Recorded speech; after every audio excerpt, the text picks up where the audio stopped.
Hello, the Hurlerbulu was a particular hairstyle in the Baroque period. It had a centre parting and scandalously was cut off short to shoulder length and a head full of curls. It emerged in popularity in France, at Versailles of course, in around 1675.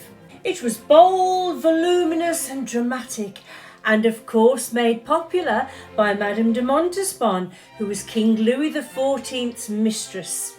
Like many fashions through history, it got terrible reviews as a new idea, with women being told they look like a man because they've cut their hair off. The name Hurlerbulu comes from the outdated phrase Hurluberlu, which came from the saying in the 1500s of hurling burling, which meant noisy, chaotic, strife, commotion and tumult.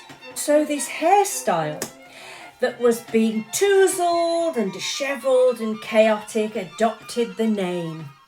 Now, women have suffered for ages and centuries for their fashion, and this meant that they would have to sleep in 100 pin curls or rollers, which meant sleepless nights for the pain.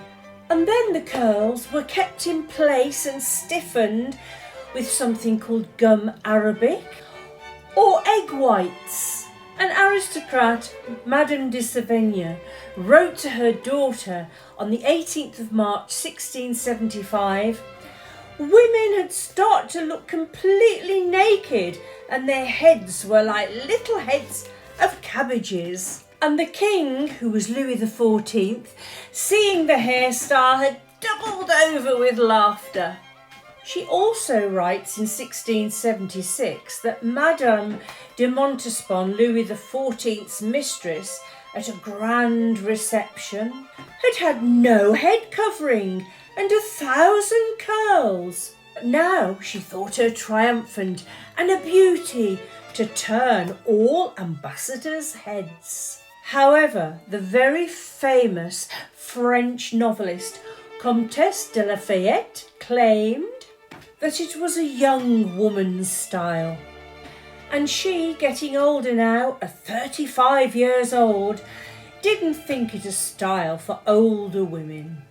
The Hurlerbulu, this gorgeous Baroque hairstyle. Hope you've enjoyed another little snappy fact to fashion story. If you have, do join me again next time. Bye!